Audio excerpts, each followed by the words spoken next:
ചെമ്പനിപ്പൂ സീരിയലിന്റെ വരാനിരിക്കുന്ന ഒരു എപ്പിസോഡ് റിവ്യൂ വിശേഷങ്ങളിലേക്ക് എല്ലാവർക്കും സ്വാഗതം. വീട്ടില് ശ്രീകാന്തും വർഷയും അതുപോലെ തന്നെ സുധിയും ശ്രുതിയും തമ്മിൽ എന്തൊക്കെയോ പ്രശ്നങ്ങളുണ്ട്. പക്ഷെ ആരും ഒരു വില കൽപ്പിക്കാതെ ചന്ദ്രപതിയുടെ അടുത്ത് ഒന്നും പറയുന്നില്ല കേട്ടോ. എന്നാൽ ശ്രീകാന്തും വർഷയാണെന്നുണ്ടെങ്കിൽ രേവതിയുടെ അടുത്ത് കാര്യങ്ങളൊക്കെ ഡിസ്കസ് ചെയ്യാണ്. ഇതും കൂടി ആകുമ്പോൾ ചന്ദ്രപതിക്ക് സഹിക്കാൻ വേണ്ടി പറ്റുമോ? ഇല്ലല്ലോ. ആ വിശേഷങ്ങളാണ് നമ്മൾ ഇന്നലത്തെ എപ്പിസോഡിൽ പറഞ്ഞ് അവസാനിപ്പിച്ചിട്ടുണ്ടായിരുന്നത്. അതിന്റെ വിശേഷങ്ങൾ കേൾക്കാത്തവർ ആരെങ്കിലും ഉണ്ടെന്നുണ്ടെങ്കിൽ ലിങ്ക് ഞാൻ ഐക്കാട്ടിലും അതുപോലെ പിൻ കമന്റ് ആയിട്ടും കൊടുത്തേക്കാം കേട്ടോ. ബാക്കി വിശേഷങ്ങൾ നോക്കാം. ശരത്താണെങ്കിൽ കയ്യിന്റെ കെട്ടൊന്നും ഊരിയിട്ടില്ല. പക്ഷെ ആന്റണിയുടെ ചിറ്റ് കമ്പനിയിലെ ജോലിക്ക് പോവാ എന്ന് പറഞ്ഞിട്ട് ഇറങ്ങാൻ വേണ്ടി നിൽക്കുവാണ്. ദേവും അതുപോലെ ലക്ഷ്മിയൊന്നും പറഞ്ഞിട്ട് കേൾക്കാത്തത് കൊണ്ട് തന്നെ ലക്ഷ്മി ഈ കാര്യം രേവതിയെ വിളിച്ച് പറഞ്ഞിട്ടുണ്ട് കേട്ടോ. അതിനു മുമ്പ് തന്നെ പൂക്കടയിൽ നിന്ന് ലക്ഷ്മി വീട്ടിലേക്ക് വരുമ്പോൾ ശരത്താണെന്നുണ്ടെങ്കിൽ പോവാൻ വേണ്ടി റെഡിയായിട്ട് നിൽക്കുവാണ്. ഇങ്ങനെ പലിശക്കാരന്റെ കടയിൽ പോയിട്ട് ജോലി ചെയ്യാൻ വേണ്ടിയിട്ടാണോ ഞാൻ ഇത്രയും കടമൊക്കെ മേടിച്ചിട്ട് നിന്നെ ചികിത്സിക്കുന്നത്? നിനക്ക് കുറച്ചെങ്കിലും ഉത്തരവാദിത്വം ഉണ്ടോടാ? എടാ നീ എന്താടാ ഇങ്ങനെ ചെയ്യുന്നതെന്നൊക്കെ ചോദിച്ചിട്ട് ദേവു അരികിലേക്ക് ചെല്ലുവാണേ. ഞാൻ എന്ത് ചെയ്തു എന്നാ നിങ്ങൾ പറയുന്നത്? ജോലിക്ക് പോകുന്നു, അത് നിങ്ങൾക്ക് തെറ്റായിട്ടാണോ തോന്നുന്നത്? ആന്റണി കാരണമാണ് ഇത്രയും പ്രശ്നം ഉണ്ടായത്. വീണ്ടും അവന്റെ അരികിലേക്ക് ജോലിക്ക് പോവാണോ എന്നുള്ള കാര്യം ദേവു ചോദിക്കുമ്പോ ആന്റണി ചേട്ടൻ കാരണം ഒരു പ്രശ്നം ഉണ്ടായിട്ടില്ല. എടാ നിന്റെ കൈ ശരിക്കും റെഡി ആയിട്ട് പോലുമില്ല. ഈ കൈ വെച്ചിട്ട് നീ എങ്ങനെ ജോലി ചെയ്യാ? എനിക്ക് വേറൊരു കൈയും കൂടി ഇല്ല എന്നുള്ള കാര്യം ചോദിക്കുമ്പോഴേക്കും അമ്മേ ഇവൻ പറഞ്ഞാലൊന്നും അനുസരിക്കുന്നു തോന്നുന്നില്ല എന്ന് ദേവു പറയണേ. അപ്പോഴാണ് നമ്മുടെ രേവതി അങ്ങോട്ട് കയറി വരുന്നത്. അമ്മേ അവനെവിടെ? ഇത് നോക്ക് രേവതി, അവൻ പറയുന്നത് ഒട്ടും മനസ്സിലാക്കുന്നില്ല. ആ ആന്റണിയുടെ കൂടെ ജോലിക്ക് പോയിട്ടാണ് ഇപ്പൊ നമുക്കും സച്ചിക്കും ഇടയിൽ ഒരു മാനസിക വിഷമം ഉണ്ടായത്. അത് അവൻ മനസ്സിലാക്കുന്ന പോലുമില്ല. എന്താണ് നീ ചെയ്യുന്നതെന്നുള്ള കാര്യം ചോദിക്കുമ്പോ എന്താ കണ്ടിട്ട് മനസ്സിലാവുന്നില്ലേന്ന് ശരത്ത്. ഈ കൈ വെച്ചിട്ടാണോ നീ ജോലിക്ക് പോകുന്നത്? ഇപ്പൊ കുറച്ച് കുഴപ്പമൊന്നുമില്ല, ശരിയായിട്ടുണ്ടെന്നുള്ള കാര്യം ശരത്ത് പറയുമ്പോ പകുതിയെങ്കിലും ശരിയായിട്ട് വരണമെന്നുണ്ടെങ്കിൽ 3 മാസം എടുക്കുന്നതാണ് ഡോക്ടർ പറഞ്ഞിരിക്കുന്നത്. നീ ഇവിടെ കിടന്ന് റെസ്റ്റ് എടുക്കാതെ കണ്ടെടുത്തൊക്കെ പോയിട്ട് ജോലിക്ക് പോയിങ്ങാണ്ട് ചുറ്റാൻ വേണ്ടി പോവാണോ? ഞാൻ ചുറ്റിക്കറങ്ങാനൊന്നും അല്ല ചേച്ചി പോകുന്നത്, ജോലിക്കാണ്. ഇതൊന്നും കേൾക്കാതെ ശരത്ത് പോവാൻ വേണ്ടി ഇറങ്ങുന്നുണ്ട് കേട്ടോ. ഞാൻ സമ്പാദിച്ചിട്ടുണ്ടാക്കുന്നുണ്ടല്ലോ, അത് പോരാഞ്ഞിട്ടാണോ ഇവനെ എന്നുള്ള കാര്യം ചോദിക്കുമ്പോ ഞാനും അമ്മയും കൂടി ചേർന്നിട്ട് പൂക്കട നോക്കുന്നില്ലേ, പിന്നെ ഇതിന് മാത്രം നിനക്ക് എന്താടാ വേണ്ടതെന്ന് ചോദിക്കുകയാണ് ദേവു. നിങ്ങളൊക്കെ ജോലിക്ക് അയച്ചിട്ട് ഞാനിവിടെ സുഖമായിട്ട് ഇരിക്കണോ എന്നുള്ള കാര്യം ചോദിക്കുമ്പോ രേവതി നിന്റെ അടുത്ത് സുഖമായിട്ട് ഇവിടെ ഇരിക്കാനൊന്നും ആരും പറഞ്ഞില്ല. നന്നായിട്ട് പഠിക്കുകയാണ് ചെയ്യേണ്ടത്.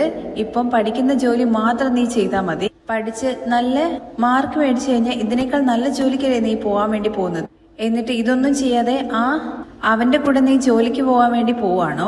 ആ ആന്റണി എന്ന് പറയുന്നത് ഒരു ഫ്രോഡാണ്. അവൻ കാരണം ഈ വീട്ടിലല്ലേ പ്രശ്നം വരുന്നത്. ഇത് കേൾക്കുമ്പോ ശരത്ത് പറയുന്നുണ്ട് ആന്റണി ചേട്ടൻ ഫൈനാൻസ് ജോലിയാണ്, അത് തെറ്റായ രീതിയിലൊന്നുമല്ല ചെയ്യുന്നത്. ഞാനും അതുപോലെ തെറ്റായിട്ടൊന്നും ചെയ്യുന്നില്ല. ഈ ബാങ്കിലൊക്കെ പണം അടയ്ക്കാത്തവരെ വീട്ടിൽ പോയിട്ട് പണം മേടിക്കില്ലേ, അതുപോലെയാണെന്നുള്ള കാര്യം പറയുമ്പോ ഓഹോ, ഈ പണം മേടിക്കാൻ വേണ്ടി പോകുന്ന പണിയാണോ നീ പഠിക്കാൻ വേണ്ടി പോകുന്ന സമയത്ത് ചെയ്യേണ്ടത്? ഇങ്ങനെ എല്ലാവരുടെ അടുത്തും പോയിട്ട് അടി മേടിച്ചിട്ട് പണം മേടിക്കലാണോ നിന്റെ പണി എന്നുള്ള കാര്യം ദേവു ചോദിക്കുന്ന സമയത്ത് ഞാൻ അങ്ങനെ എല്ലായിടത്തും പോയിട്ട് പണം മേടിക്കാറൊന്നും പോകുന്നില്ല.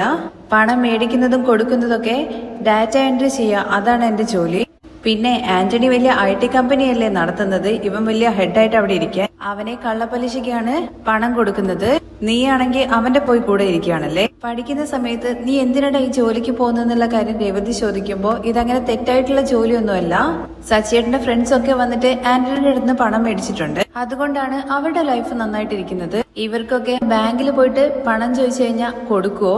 ആന്റണി ചേട്ടനാണെന്നുണ്ടെങ്കിൽ ഇവരെയൊക്കെ നന്നായിട്ടാണ് കാണുന്നതെന്നൊക്കെ പറയുന്നുണ്ട്. ആന്റണിയുടെ അടുത്ത് ജോലിക്ക് പോകാൻ തുടങ്ങിയതിന് ശേഷമാണ് സച്ചിയുമായിട്ട് നമുക്ക് പ്രശ്നമായത്. നന്നായിട്ട് സംസാരിച്ചുകൊണ്ടിരുന്ന മനുഷ്യനാണെന്നുണ്ടെങ്കിൽ ഇപ്പം മുഖത്ത് നോക്കുന്ന പോലുമില്ല.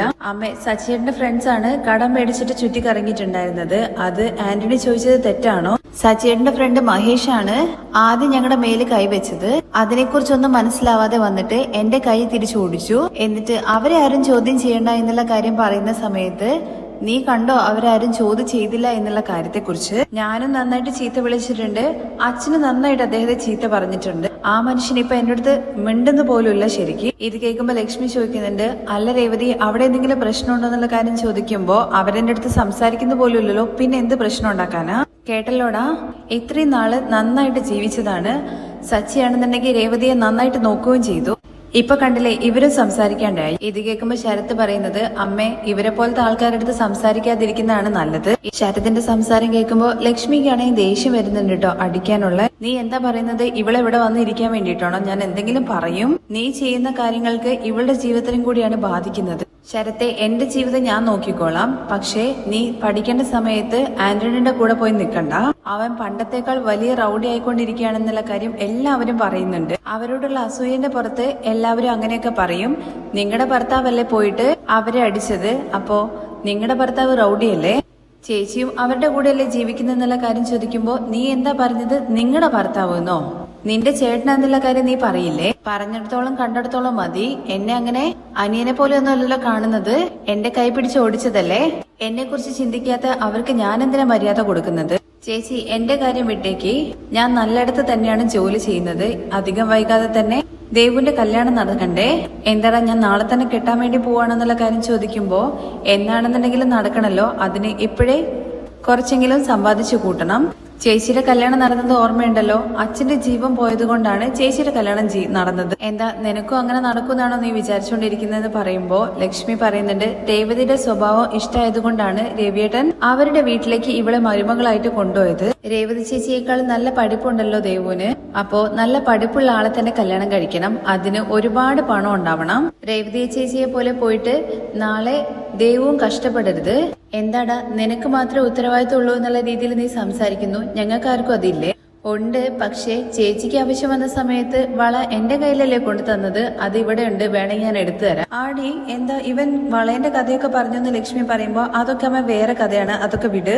ആ വള എന്തായാലും ഇവിടെ തന്നെ ഇരിക്കട്ടെ. സച്ചേട്ടൻ എനിക്ക് പണം കൊണ്ടുതരും, അതിനുശേഷം ഞാൻ വന്ന് മേടിച്ചോളാം എന്നുള്ള കാര്യം പറയുമ്പോ സച്ചിയേട്ടൻ പണം കൊണ്ട് തന്നിട്ട് ചേച്ചി അത് മേടിച്ച് തന്നെ.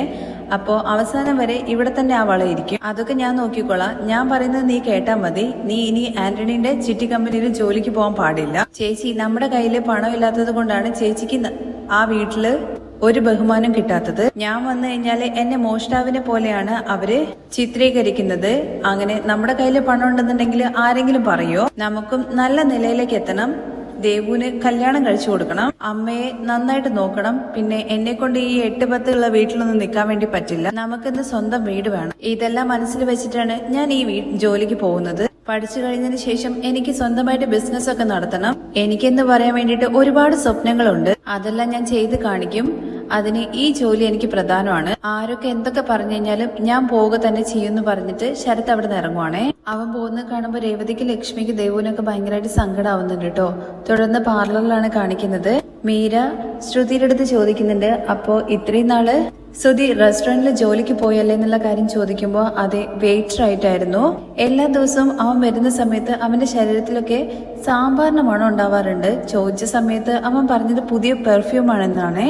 ആഹാ, ശ്രുതി നിന്നേക്കാളും എടുക്കാനാണല്ലോ എന്നുള്ള കാര്യം ചോദിക്കുകയാണ് കേട്ടോ. ഇത് കേൾക്കുമ്പോ മീര, എന്തൊക്കെയാണെന്നുണ്ടെങ്കിലും ഞാൻ പറഞ്ഞത് കൊണ്ട് അവൻ റെസ്റ്റോറന്റിൽ വെയിറ്റർ ആയിട്ട് വരെ ജോലിക്ക് പോയില്ലേ എന്നുള്ള കാര്യം ചോദിക്കുമ്പോ അതും അവൻ പാതി വഴിയിലിട്ടിട്ട് പോകുന്നില്ലേ? ഒരു ജോലിയും മുഴുവിപ്പിക്കുന്നില്ലല്ലോ.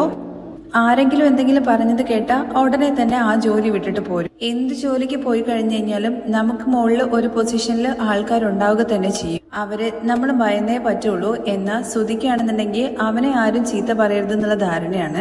അങ്ങനെ ആരുടെയും ചീത്തവിളി കേൾക്കാതിരിക്കണം എന്നുണ്ടെങ്കിൽ സ്വന്തമായിട്ട് കമ്പനി ആരംഭിച്ചിട്ട് മുതലാളിയായിട്ട് ഇരിക്കണം. ഇപ്പൊ എന്താ ചെയ്യേണ്ടതെന്ന് എനിക്ക് അറിയില്ലടി എന്നുള്ള കാര്യം മീരയുടെ അടുത്ത് ശ്രുതി പറയുമ്പോ, ആദ്യം നീ ശ്രുതിയെ ഭയങ്കരമായിട്ട് പ്രഷർ ചെയ്യുന്ന പണിയുണ്ടല്ലോ, അതങ്ങ് നിർത്ത്. അതുകൊണ്ടല്ലേ അവൻ റെസ്റ്റോറന്റിലൊക്കെ ജോലിക്ക് പോയത്. കുറച്ച് ഫ്രീ ആയിട്ട് വിട്. അവന് പറ്റുന്ന ജോലി അവൻ തന്നെ കണ്ടുപിടിച്ചോളൂ. എന്തായാലും ജോലി ചെയ്യണം എന്നുള്ളൊരു മനസ്സ് വന്നിട്ടുണ്ടല്ലോ, പിന്നെന്താ. ഇനി എന്തായാലും പോസിറ്റീവായിട്ട് എല്ലാ കാര്യങ്ങളും നടക്കും. നീ ടെൻഷൻ ആവണ്ട എന്നൊക്കെ പറഞ്ഞിട്ട് ആശ്വസിപ്പിക്കുകയാണ് ശ്രുതിയെ. അങ്ങനെ അവര് സംസാരിക്കുന്ന സമയത്ത് റിസപ്ഷനിലുള്ള സ്റ്റാഫ് വന്നിട്ട് പറയുന്നുണ്ട്, മാഡത്തിനെ കാണാൻ വേണ്ടിട്ട് ഒരാൾ വന്നിട്ടുണ്ട് എന്നുള്ള കാര്യം. രേഷ്മ മാഡം ഇന്ന് വരുമെന്ന് പറഞ്ഞിട്ടുണ്ടായിരുന്നു. അവരാണെന്ന് ചോദിക്കുമ്പോൾ അല്ല, ഒരു ജെൻസ് ആണ്. അന്ന് നിങ്ങളെ കാണാൻ വേണ്ടി വന്നില്ലേന്ന് ചോദിക്കുന്നുണ്ട്. മീര, നീ ഒന്ന് ചെന്ന് നോക്കണേന്ന് ശ്രുതി പറയുന്നുണ്ട്. അങ്ങനെ മീര ചെന്ന് നോക്കുന്ന സമയത്ത് വന്നിരിക്കുന്നത് പ്രവീണാണ് കേട്ടോ. അത് വന്ന് ശ്രുതിയുടെ അടുത്ത് പറയുന്ന സമയത്ത് ഇവൻ എന്തിനാ വന്നിട്ട് എന്നെ ഇറിറ്റേറ്റ് ചെയ്യുന്നത്? ക്ലയൻസ് വരുന്ന സമയത്ത് എന്തായാലും അവന്റെ അടുത്ത് വരാൻ വേണ്ടി പറ. അങ്ങനെ പ്രവീൺ ഉള്ളിലേക്ക് വരികയാണ് കേട്ടോ. എന്നിട്ട് എങ്ങനെയുണ്ട് ശ്രുതി, സുഖാണോ എന്നുള്ള കാര്യമൊക്കെ ചോദിക്കുകയാണ്. എന്നിട്ട് കറങ്ങുന്ന കസേരയിൽ ഇരുന്നിട്ട് ഇങ്ങനെ കറങ്ങിക്കൊണ്ടിരിക്കുകയാണ്. കണ്ടിട്ട് ശ്രുതി എത്ര നാളായി എന്നുള്ള കാര്യം ചോദിക്കുമ്പോഴേക്കും മീര പറയുന്നുണ്ടേ, എന്താ വീണ്ടും നീ കോമയിലേക്ക് പോയോ? ഇപ്പൊ അടുത്തല്ലേ വന്നിട്ട് കാശ് മേടിച്ചിട്ട് പോയത്? ഓ അങ്ങനെയാണോ? ദിവസങ്ങൾ കടന്നു പോകുന്നത് ഞാൻ അറിയുന്നില്ല എന്നൊക്കെ പറയുമ്പോഴേക്കും ശ്രുതി ചോദിക്കുന്നുണ്ട്, നിനക്ക് എന്താ വേണ്ടത്? ഈ കട എന്റെ പേരിൽ എഴുതി തരുമോ എന്നുള്ള കാര്യം ചോദിക്കുമ്പോ നിനക്ക് ബുദ്ധിയുണ്ടോടാ? ഇത് അവളുടെ കടയാണോ എന്ന് ചോദിക്കുകയാണെ, എനിക്കറിയാം ഫ്രാഞ്ചൈസിക്ക് കൊടുത്ത കാര്യം. വേറെ എന്ത് ഞാൻ ചോദിക്കാണ്? എനിക്ക് വേണ്ടത് പണമാണ്. നീ എന്താ കളിക്കാണോ? കുറച്ചു മുമ്പല്ലേ പണം മേടിച്ചിട്ട് പോയെന്നുള്ള കാര്യം ചോദിക്കുമ്പോ ശരി തന്നെയാണ്, എന്റെ ഫ്രണ്ട്സിന്റെ കൂടെ പുറത്തു നാട്ടിലൊക്കെ ഒന്ന് ടൂറ് പോയി. ആ സമയത്ത് മദ്യം അത് ഇത് ഒരുപാട് ചെലവായി. വീടിന്റെ റെന്റൊക്കെ കെട്ടണം, അതിനൊക്കെ ഒരുപാട് ചെലവുണ്ട്. അപ്പോ ഈ ജന്മം നീ ജോലിക്ക് പോയിട്ട് സ്വന്തമായിട്ട് സമ്പാദിക്കും എന്നുള്ളൊരു തീരുമാനമേ ഇല്ലല്ലോ എന്നുള്ള കാര്യത്തെ കുറിച്ച് മീര ചോദിക്കുകയാണെ. ഞാൻ എന്തിനാ ജോലിക്ക് പോകുന്നത്? എനിക്ക് പണം തരാൻ വേണ്ടിട്ട് ശ്രുതി ഇല്ല എന്നുള്ള കാര്യം ചോദിക്കുകയാണെ. നീ എന്താ വിചാരിച്ചോണ്ടിരിക്കുന്നത്? എനിക്ക് പണം വേണമെന്നുള്ള കാര്യം പ്രവീൺ പറയുമ്പോ എന്റെ കയ്യില് പണം ഇല്ല, ഞാൻ എന്താ പണം അടിക്കുന്ന മെഷീൻ വെച്ചിട്ടുണ്ടോ എന്നുള്ള കാര്യം ചോദിക്കുമ്പോ നീയാണ് എനിക്ക് പണം തരുന്ന മെഷീൻ കല്യാണി. ഇപ്പൊ എനിക്കൊരു 50,000 രൂപ വേണമെന്ന് പറയണേ. ഇത് കേൾക്കുമ്പോ തന്നെ മീരയും ശ്രുതി ഞെട്ടുന്നുണ്ട്. എന്താണ് ഇവൻ ഇങ്ങനെ ചോദിക്കുന്നത്? ഇവിടെ 500 രൂപയ്ക്ക് വകയില്ലാണ്ടിരിക്കുവാണ്. എന്തായാലും നീ പറയുന്നതൊന്ന് കേക്ക്. എന്റെ കയ്യിൽ ഇപ്പൊ പണമൊന്നുമില്ല, കുറച്ചുനാൾ കഴിഞ്ഞിട്ട് ഞാൻ വേണമെങ്കിൽ തരാം. അപ്പൊ പോലും എനിക്ക് ഇത്രയും പണമൊന്നും തരാൻ വേണ്ടി കഴിയില്ല. ആ ഓപ്ഷനൊന്നും നിനക്കില്ല കല്യാണി. ഞാൻ പണം ചോദിച്ചു കഴിഞ്ഞാൽ നീ തന്നിരിക്കണം. ആ ഒരു ഓപ്ഷൻ മാത്രമേ നിനക്കുള്ളൂ. ഇല്ലെങ്കിൽ നീ പറ, ഞാൻ പറയേണ്ടടുത്ത് പോയിട്ട് കാര്യങ്ങളെല്ലാം പറഞ്ഞിട്ട് മേടിച്ചോളാം. ഇനിയും നീ എത്ര നാൾ ഈ കാര്യം പറഞ്ഞെന്നെ വരട്ടോ എന്നുള്ള കാര്യം ശ്രുതി ചോദിക്കുമ്പോ നീ നിന്റെ ഭർത്താവിന് ഭാര്യയായിരിക്കുന്നിടത്തോളം കാലം, ആ വീട്ടിലെ മരുമകളായിട്ട് ഇരിക്കുന്നിടത്തോളം കാലം എനിക്ക് നീ പണം തന്നുകൊണ്ടേയിരിക്കണം. എന്ന് വെച്ചാ ലൈഫ് മൊത്തം നിന്നെ കുത്തകയായിട്ട് ഞാൻ എടുത്തിരിക്കുകയാണ്. നിനക്കൊന്നും കുറച്ചുപോലും മനസാക്ഷി ഇല്ല എന്നുള്ള കാര്യം ചോദിക്കുമ്പോ എനിക്ക് മനസാക്ഷി ഉള്ളത് കൊണ്ടാണ് നീ ഇപ്പൊ കുടുംബമായിട്ട് ജീവിക്കുന്നത്. എന്റെ കുടുംബത്തെ എന്നിൽ നിന്ന് പിരിച്ച് എന്നെ തനിയെ ആളാക്കിയത് നീയാണ്. അതിനുള്ള ശിക്ഷയാണ് ഞാൻ നിനക്ക് തന്നുകൊണ്ടിരിക്കുന്നത്. എനിക്ക് പണം എപ്പോ കിട്ടും എന്നുള്ള കാര്യം പറ. അപ്പോഴേക്കും അങ്ങോട്ടേക്കില്ലേ ശ്വേത മേഡം വരുന്നുണ്ട് കേട്ടോ. ശ്രുതി ഇവിടെ ഇല്ലേ എന്നുള്ള കാര്യം ചോദിക്കുമ്പോൾ ഉള്ളിലുണ്ടെന്ന് പറയാണ്. അങ്ങനെ ശ്വേത മേഡം ഉള്ളിലേക്ക് കയറി വരുന്ന സമയത്ത് അവിടെ പ്രവീൺ ഇരിക്കുകയാണ്. എന്താ ശ്രുതി ഇത്? ഇവിടെ ഒരു ജെന്റ്സിനെ കയറ്റാൻ വേണ്ടി പാടില്ല എന്നുള്ള കാര്യം അറിയില്ല എന്നുള്ള കാര്യം ചോദിക്കുകയാണേ. അയ്യോ മാഡം സോറി എന്നൊക്കെ പറയുന്നുണ്ടേ. നിങ്ങൾ പെട്ടെന്ന് തന്നെ പുറത്തു പോകും എന്നുള്ള കാര്യം അദ്ദേഹത്തിന്റെ അടുത്ത് പറയുമ്പോ അപ്പോ ഞാൻ ചോദിച്ച കാര്യം ഒരു 2 ഡേയ്സിനുള്ളിൽ തരാം എന്ന് പറയാണേ. 2 ഡേയ്സിനുള്ളിൽ എനിക്ക് കിട്ടിയിരിക്കണം, ബായ് എന്ന് പറഞ്ഞിട്ട് പ്രവീൺ അവിടുന്ന് പോവാണേ. അവര് പോയി കഴിഞ്ഞതിന് ശേഷം ശ്വേത മാഡം ചോദിക്കുന്നുണ്ട് കേട്ടോ, അല്ല ശ്രുതി ഇവിടെ ജെന്റ്സിനെ കയറ്റാൻ വേണ്ടി പാടില്ല എന്നുള്ള കാര്യം ശ്രുതിക്ക് അറിയില്ല എന്നുള്ള കാര്യം ചോദിക്കുകയാണേ.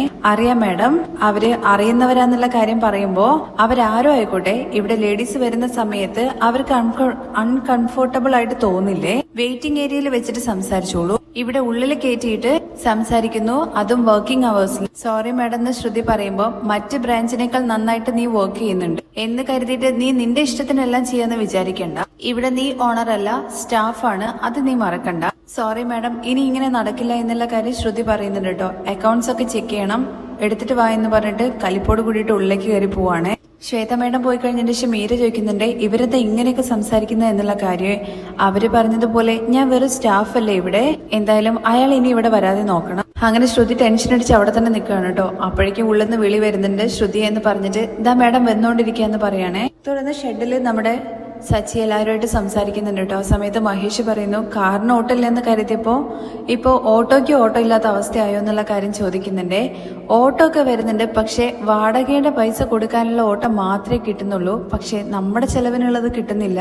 ഞങ്ങള് കാരണം നീ നിന്റെ കാറ് വിറ്റു, ഇപ്പോ നീ കഷ്ടത്തിലായല്ലേ എന്നുള്ള കാര്യം ചോദിക്കുകയാണ്. അതിൽ കൂട്ടത്തിലുള്ള വേറൊരാള്, കാറുണ്ടായിരുന്നപ്പോ എന്താ, എനിക്ക് എപ്പോഴും ഓട്ടോ ഉണ്ടായിരുന്നോ? എല്ലാ ജോലിയും കഷ്ടം തന്നെയാണെടാ. എടാ ഞങ്ങള് സെക്കൻഡ് ഹാൻഡില് കാർ എന്തെങ്കിലും നോക്കണോ എന്നുള്ള കാര്യം ചോദിക്കുമ്പോ അത് ഓൾറെഡി നോക്കിയില്ലടാ, പക്ഷെ അതിന് തന്നെ 2-3 ലക്ഷം രൂപ വേണമെന്നല്ലേ പറയുന്നേ. അത്രയും പണത്തിന് ഞാനിപ്പോ എവിടെ പോവാനാ? എന്തായാലും കുറച്ചുനാള് ഓട്ടോ ഓടിക്കാം, അത് കഴിഞ്ഞിട്ട് എന്തെങ്കിലുമൊക്കെ ചെയ്യാം. എടാ വീട്ടിൽ ഇതിനെ കുറിച്ച് അറിയില്ലല്ലോ എന്നുള്ള കാര്യം മഹേഷ് ചോദിക്കുമ്പോ അച്ഛൻ ഇടയ്ക്കിടയ്ക്ക് കാർ എവിടെ എന്നുള്ള കാര്യം ചോദിക്കുന്നുണ്ട്. കാറ് ഷെഡിലാണ്, അത് ഇതെന്നൊക്കെ പറഞ്ഞിട്ട് ഞാൻ ഒപ്പിക്കുകയാണെന്ന് പറയണേ.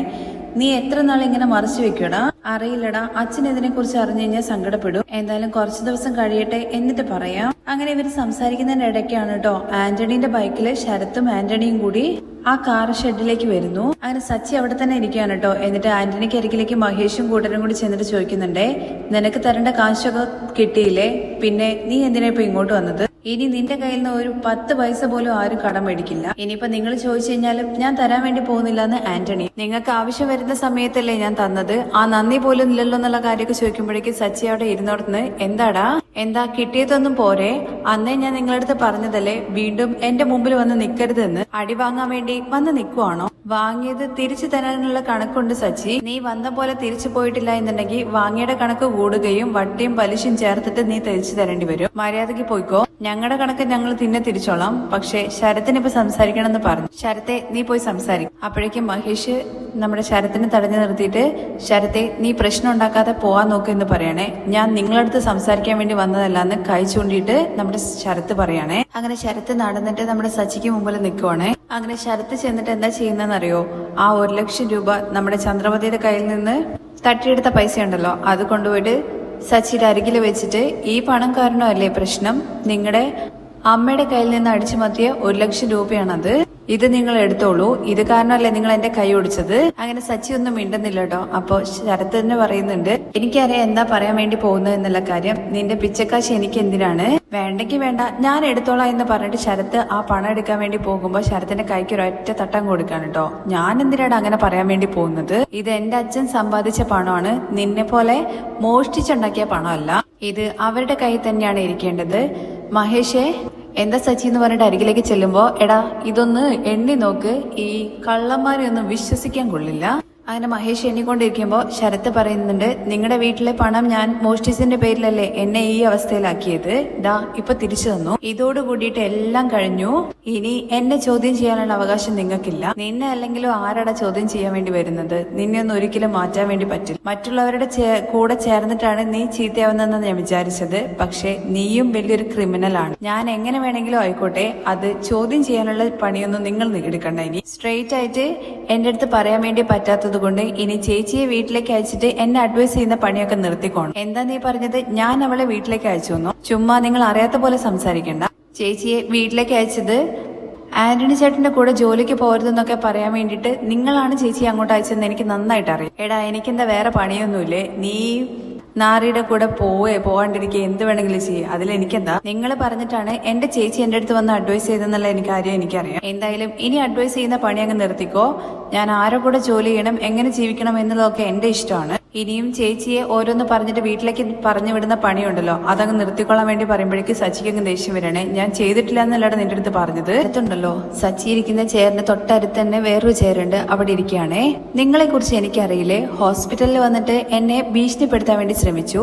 ഞാൻ വഴങ്ങില്ല എന്നുള്ള കാര്യം മനസ്സിലായപ്പോ ചേച്ചിയെ വിട്ടിട്ട് സെന്റിമെന്റൽ ആയിട്ട് സംസാരിപ്പിച്ചു. നിനക്ക് എവിടെ നിന്നാ സെന്റിമെന്റ്സ് ഒക്കെ, അതെന്താന്നുള്ള കാര്യം നിനക്കറിയോ? അറിഞ്ഞിട്ടുണ്ടായിരുന്നെങ്കിൽ നീ വീട്ടിൽ പോയി ഇരിക്കാതെ ഈ പണം കടം കൊടുക്കുന്നവന്റെ കൂടെ ചുറ്റുവോ? അപ്പോഴേക്ക് ആന്റണി വേണ്ട സച്ചി എന്ന് പറയുന്നുണ്ട്. എന്താടാ നീ ആരാടാ വേണ്ടെന്ന് പറയാൻ, മായ അടക്കി വെച്ചോണം, മിണ്ടി പോരുതെന്നൊക്കെ പറഞ്ഞിട്ട് ദേഷ്യം പിടിക്കുകയാണ് കേട്ടോ നമ്മുടെ സച്ചി. അപ്പോഴേക്ക് ശരത്ത് പറയുന്നുണ്ട്, ഇത് നോക്ക്, നിങ്ങളുടെ പണം ഞാൻ തിരികെ തന്നു, ഇനി അതും പോരെങ്കിൽ ദാ 5000 രൂപയുണ്ട്, നിങ്ങളുടെ കാശ് ഇത്രയും നാള് വെച്ചതല്ലേ, അതിനുള്ള പലിശ എടുത്തോളൂ. ആ കാശുണ്ടല്ലോ അത് എനിക്ക് വന്ന് ചേരേണ്ടതാണ്, നീ പറഞ്ഞല്ലോ പിച്ചക്കാശ്, അതാണ് ഇതെന്ന് പറഞ്ഞിട്ട് ആ നോട്ട് മേടിച്ചിട്ട് ഒരൊറ്റ ഏറ് കൊടുക്കാൻ കേട്ടോ ശരത്തിന്റെ മുഖത്തേക്ക്. അവൻ പലിശ തരാൻ വേണ്ടി വന്നിരിക്കുന്നു, പുറത്ത് പോടാ എന്ന് പറയണേ. സംസാരം കേൾക്കുമ്പോഴേക്കും ആന്റണിക്ക് ദേഷ്യം വന്നിട്ട് എടാ എന്ന് പറഞ്ഞിട്ട് അടിക്കാൻ വേണ്ടി ചെല്ലുവാണേ. പക്ഷെ ആന്റണിയും സച്ചിയെ ഒരു വിധത്തിൽ പിടിച്ചു മാറ്റുന്നുണ്ട്. ഇവനൊക്കെ ചെയ്ത തെറ്റിന് ഒരു കുറ്റബോധത്തിലാണ് നടക്കുവാണ്, അവൻ എനിക്ക് പലിശ തരാൻ വേണ്ടി നടക്കുന്നു, ഞാൻ വിചാരിച്ചാലുണ്ടല്ലോ എന്നുള്ള കാര്യം ചോദിക്കുമ്പോഴേക്കും നിങ്ങൾ വിചാരിച്ച ഒന്നും ചെയ്യാൻ വേണ്ടി പറ്റില്ല, നിങ്ങൾ എന്താ പോലീസിനെ കൊണ്ടേ കാണിക്കോ, എന്നിട്ട് എന്നെ ജയിലിൽ അടയ്ക്കോ, പക്ഷേ എന്നെ പുറത്തിറക്കാൻ വേണ്ടിട്ട് ഇവിടെ ആളുണ്ട്. അത് കേൾക്കുമ്പോ ആന്റണി ചിരിക്കുകയാണ് കേട്ടോ. എടാ ശരത്തെ ചുമ്മാ പറയുന്നുള്ളൂ, ഇവനൊന്നും ചെയ്യില്ല, നീ വാടാ എന്ന് പറയുമ്പോഴേക്കും ധൈര്യം ഉണ്ടെന്നുണ്ടെങ്കിൽ നിങ്ങൾ എന്റെ നേർക്ക് നിന്ന് സംസാരിക്കുക, അല്ലാതെ ചേച്ചിയെ മുന്നിൽ വിട്ടിട്ട് പിന്നെ പോയി നിൽക്കരുതെന്ന് പറയാണേ. എന്താ സച്ചി വരട്ടെ, ബാ ശരത്തെ എന്ന് പറഞ്ഞിട്ട് കൂട്ടിയിട്ട് പോവാണ് കേട്ടോ ആന്റണി. ചെയ്യേണ്ടതെല്ലാം ചെയ്തിട്ട് അവനൊരു കുറ്റബോധം ഇല്ലാതെ എന്റെ നേർക്ക് വന്ന് സംസാരിക്കുന്നത് കണ്ടില്ലേ എന്ന് പറയുമ്പോ മഹേഷും പറയുന്നുണ്ട്, നീ അവനെ കുറിച്ച് പറഞ്ഞപ്പോ ഇത്രയ്ക്ക് ഞാൻ പ്രതീക്ഷിച്ചില്ല, ഈ പ്രായത്തിൽ ഇവൻ എന്തൊരു ക്രിമിനൽ ബുദ്ധിയാടാ. അത് തന്നെയാടാ ഞാനും പറയുന്നത്, തെറ്റായ വഴിക്കാണ് അവൻ പോകുന്നത്. ഇവന്റെ കാര്യം ഓർക്കുന്ന സമയത്ത് ഒരു പക്ഷത്ത് ദേഷ്യമുണ്ട്, മറുപക്ഷത്ത് പേടിയുണ്ടടാ. അവന്റെ ലൈഫ് എന്താവും, അവന്റെ വീട്ടിൽ ഇതിനെ കുറിച്ച് അറിഞ്ഞു കഴിഞ്ഞാലുണ്ടല്ലോ അവർക്ക് സഹിക്കാൻ വേണ്ടി പറ്റില്ല. ഞാൻ എന്താ ചെയ്യേണ്ടെന്ന് അറിയില്ല മഹേഷേ. അവന്റെ വയസ്സിന് ബുദ്ധി ഇല്ലാത്തതുകൊണ്ട് പറഞ്ഞു പോയതാന്ന് വിചാരിക്കാം, പക്ഷെ ഈ കാശ് നമ്മൾ എങ്ങനെ വീട്ടിൽ കൊടുക്കുക, ഇവനല്ല മോഷ്ടിച്ച എന്നുള്ള കാര്യം പറയാതെ.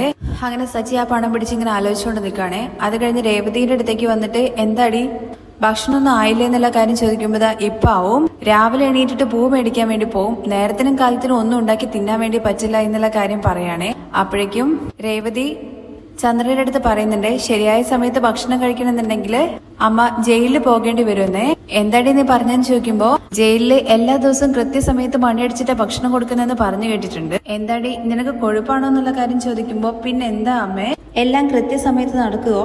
കുറച്ച് അങ്ങോട്ടും ഇങ്ങോട്ടൊക്കെ ആയിന്ന് വരും. നിനക്ക് ഈയിടെയായിട്ട് കുറച്ച് കൂടുന്നുണ്ട്. എന്നെ അടുത്ത് നീ പറയാണ് ജയിലിൽ പോയി കഴിക്കാനല്ല.